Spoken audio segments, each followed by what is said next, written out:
Muy buenos días a todos y a todas. Quiero agradecerles a todos su participación, el que me hayan permitido el día de hoy estar con ustedes. Agradecer, por supuesto, a Mario Delgado, a Marina del Pilar, que está con nosotros, a la alcaldesa de Rosarito, de Ensenada, de Tecate, la representación también de Tijuana, que está por aquí, y también un aplauso a Tatiana Cloutier, que está aquí con nosotros, acompañándonos en esta visita muy breve, muy rápida que estamos haciendo al sur de California, pero con mucho orgullo. Primero, decirles que estamos viviendo un momento muy especial en la historia de México. El triunfo del presidente Andrés Manuel López Obrador en el 2018 cambió por completo la historia de nuestro país. Una historia en donde, previo al 2018, se encumbraba un modelo económico basado en algo que para mí me parece lo más inhumano, además de la corrupción. Se presumía a México como el país de la mano de obra barata. Se decía que no podía elevarse el salario en México porque entonces iba a haber inflación. Se decía que no podía aumentarse el salario en México porque no iba a haber inversión extranjera en nuestro país. Y si lo piensa uno, ese modelo en realidad es un modelo porfirista. Por eso el presidente le llama no solo neoliberalismo, sino neoporfirismo, porque lo que se basa es en la explotación de la mano de obra, de los mexicanos y de las mexicanas. ¿Cómo es posible que durante 36 años los gobiernos hayan presumido a México por pagarle poco, por salarios de hambre, mientras que México es el país más grandioso de este planeta, por sus recursos naturales, por su cultura, por los mexicanos y las mexicanas, trabajadores y trabajadoras, en el sur, en el sureste, porque ya ven que hay quienes dicen que allá no trabajan, en el centro del país, en el norte del país, pero no solo eso, los mexicanos y mexicanas no solamente hacen de México un país grandioso, sino que hacen de Estados Unidos un país con una de las más grandes economías del planeta.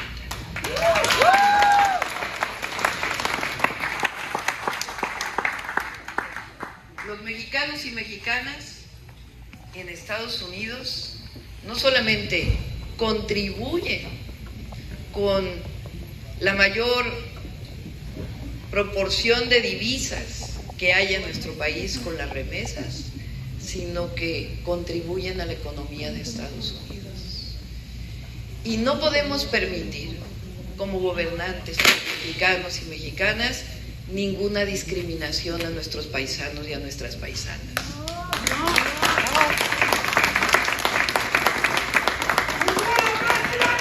México cambió porque a partir de diciembre de 2018, un presidente dejó de mirar a unos cuantos de arriba y comenzó a mirar a los millones y millones de mexicanos y mexicanas de abajo. Con una frase fundamental que condensa nuestro pensamiento, que el presidente ha llamado el humanismo mexicano. Por el bien de todos, primero los pobres. Y lo que se ha demostrado en estos 5 años es que no se necesitaba subir impuestos como lo hicieron los gobiernos anteriores, que lo que se necesitaba era honestidad en el gobierno, para poder destinar los recursos públicos para beneficio de los que menos tienen y para poder construir los grandes derechos del pueblo de México que durante tantos años estuvieron olvidados. Por primera vez, y quizás somos el único país del mundo que tiene una pensión universal para todos los adultos mayores de 65 y más años.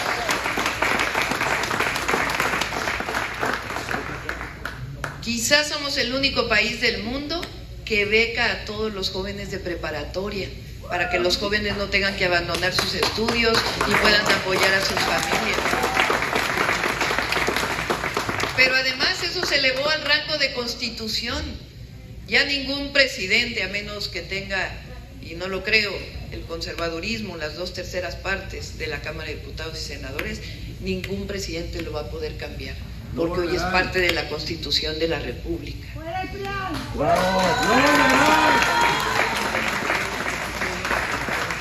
Por primera vez, fíjense, se construyen obras públicas que desde hace muchos años estaban olvidadas, estratégicas para el desarrollo del país.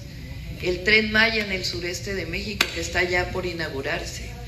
El tren interoceánico, que fíjense ustedes, Benito Juárez propuso que ese tren interoceánico lo tuviera Estados Unidos en una quizá desesperación por falta de recursos públicos en aquel tratado Maclean-Ocampo, que finalmente no pasó en el Congreso de los Estados Unidos. Pues hoy con recursos públicos del pueblo de México se está haciendo ese tren interoceánico que va del Pacífico al Golfo de México y que se va a convertir en el gran desarrollo del país, con 10 parques industriales, con un gran puerto en Salina Cruz, un gran puerto en Coatzacoalcos, que va a hacer competencia al Canal de Panamá. Pero no solo eso, se construyen puertos por todos lados, carreteras por todos lados. ¿Y cómo se hizo eso? ¿Cómo si antes no se hacía? Pues que a poco se elevaron los impuestos, ¿no? Ahora hay un gran escándalo de que supuestamente está aumentando la deuda en México, cuando de todos los países de la Organización para la Cooperación y el Desarrollo Económico somos de los países que menos deuda tiene respecto al Producto Interno Bruto. Es decir, no se endeudó al país, no hay aumento de impuestos. Y entonces, ¿cómo se logró todo esto que está haciendo el presidente López Obrador? Muy sencillo, con honestidad. La corrupción le ha hecho un daño terrible a nuestro país. Y ahora con honestidad y con un proyecto que ve por los que menos tienen, nuestro país está cambiando. Y está cambiando para bien y para todos, porque esta consigna de por el bien de todos, primero los pobres, es precisamente por el bien de todos y por el bien de todas. Y se ha demostrado que con ese cambio de modelo, con el humanismo mexicano, y se llama humanismo mexicano porque es propio de nuestro país, porque no hay héroes y heroínas como las que tiene México en ningún lugar del mundo. Nadie tiene a un Hidalgo, nadie tiene un Morelos, nadie tiene un Guerrero, a una Leona Vicario, a una Josefa Ortiz de Domínguez. Ningún país del mundo tiene un Benito Juárez y a los liberales mexicanos. Ningún país del mundo tiene a Zapata, tiene a Villa, tiene a Madero, el padre de la democracia. Ningún país del mundo tiene un Lázaro Cárdenas, que luchó por la defensa y por hacer realidad la Revolución Mexicana.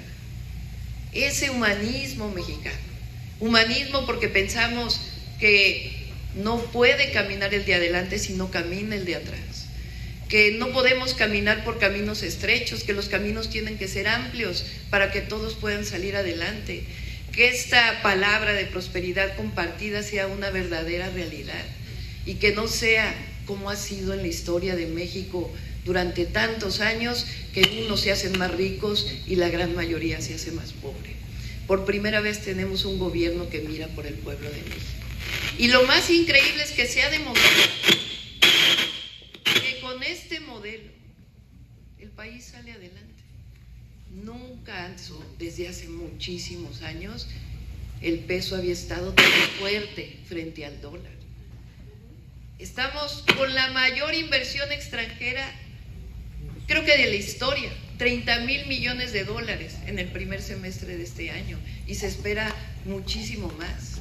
Estabilidad económica, estabilidad política, y por supuesto también se sigue trabajando en la pacificación del país y en la construcción de la seguridad, pero con un modelo distinto, no el de la guerra, porque hubo un presidente que decidió decretar la guerra en nuestro propio territorio y que dijo que el narcotráfico era el peor mal de México y puso hipócritamente a un secretario de seguridad que hoy está preso en Estados Unidos por narcotraficante.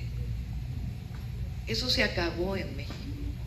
Por eso lo que está por definirse el próximo año es si continuamos con la transformación, con lo que llamamos la cuarta transformación de la vida pública, o nos regresamos al pasado.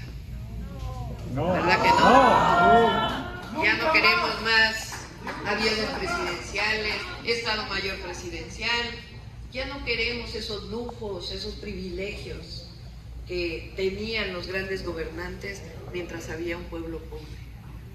Estamos convencidos que el desarrollo del país es posible siempre y cuando sigamos con la máxima de por el bien de todos, primero los pobres, de acabar y erradicar con la corrupción en México y que sigamos construyendo un país con justicia, esa gran palabra que define lo que hoy es la cuarta transformación de la vida pública. Y eso es lo que está por definirse el próximo año. Y por primera vez, un presidente de México le llama héroes y heroínas a los mexicanos que trabajan en Estados Unidos. Por primera vez.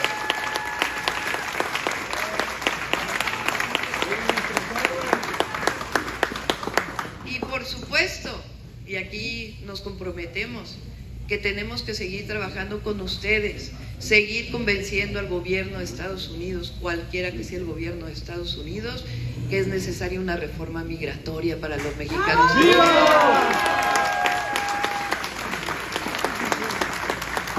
Y seguir convenciendo que no son muros lo que establece la relación entre México y Estados Unidos, sino es un reconocimiento de ambos países como iguales. Porque México no es menos que Estados Unidos o que Canadá. México es grande y tenemos que vernos como iguales. Y cambiar la forma de ver la migración, porque tenemos que seguir convenciendo que la mejor forma de disminuir la migración se llama cooperación para el desarrollo. Es decir, que no se migre por necesidad, que en todo caso si se quiere migrar, que se migre por gusto. ¿Y cómo logramos hacer eso? Pues haciendo de México un país más grande, un país con más desarrollo, y haciendo de Centroamérica y de todos los lugares en donde migran personas, países con desarrollo. ¿Qué sentido tiene seguir poniendo muros y distancia?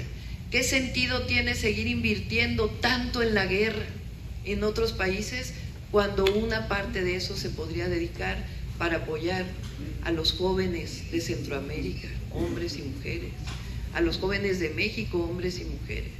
Es la forma más humana, pero además de mejor solución de largo plazo. Invertir para que no se tenga que emigrar por necesidad. Y vamos a seguir insistiendo en ello, porque en algún momento nuestra voz va a ser oída, porque es el cambio profundo que requiere la relación entre nuestros países.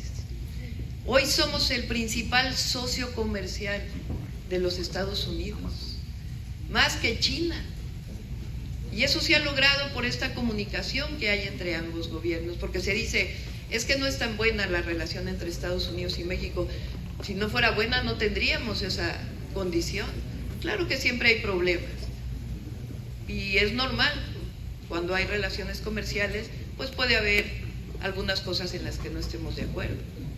Pero nosotros desde México tenemos que seguir insistiendo que estamos orgullosos de ser mexicanos y mexicanas y que nuestra nacionalidad nos pone en un lugar en donde representamos a nuestro gran país, que es México.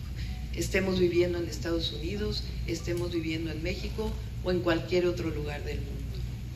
Yo tuve la gran oportunidad en los 90s, hace ya un buen rato, no les voy a decir mi edad porque la pueden ver en Wikipedia, no hay problema. En los 90s viví con mi familia en el norte de California, porque tuve la oportunidad de estudiar en Estados Unidos. Y siempre he dicho que a mí, mi educación me la pagó el pueblo de México, porque tuve una beca de la Universidad Nacional Autónoma de México para poder estudiar en Estados Unidos. Y mi sueño es que todos los mexicanos y mexicanas puedan estudiar la universidad, como yo tuve esa oportunidad.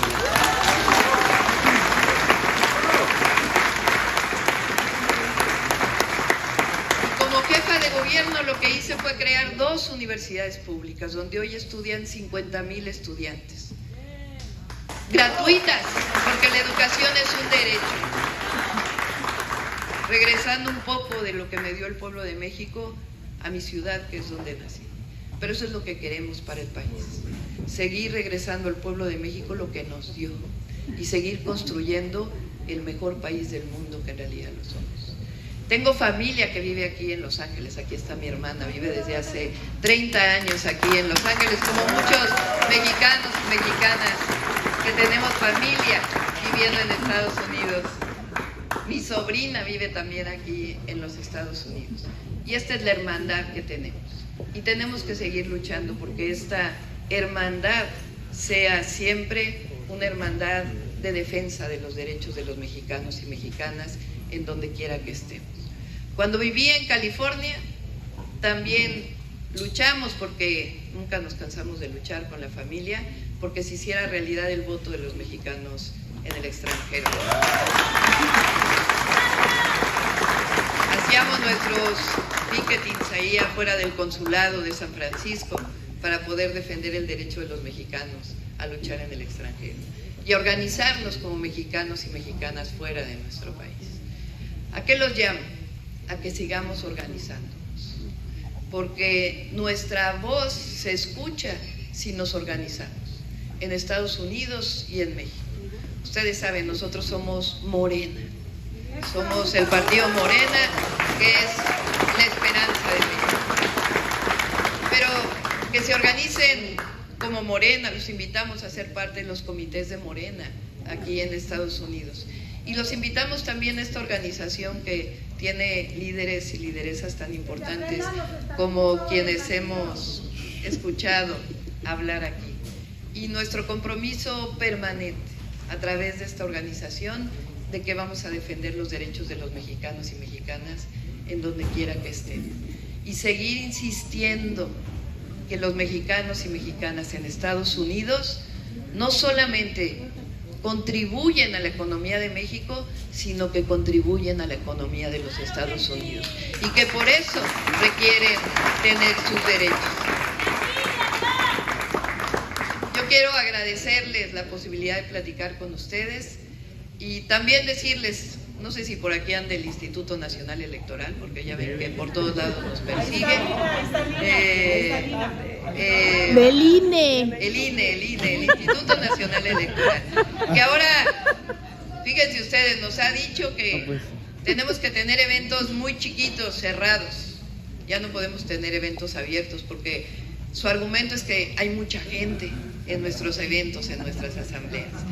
Y va a seguir creciendo porque ahora que termina el gobierno del mejor presidente que ha tenido nuestro país, Andrés Manuel López Obrador, ahora que termine el gobierno del presidente, tengan ustedes la certeza de que vamos a seguir manteniendo el legado del presidente Andrés Manuel López Obrador y vamos a seguir construyendo el mejor México posible. Muchas gracias.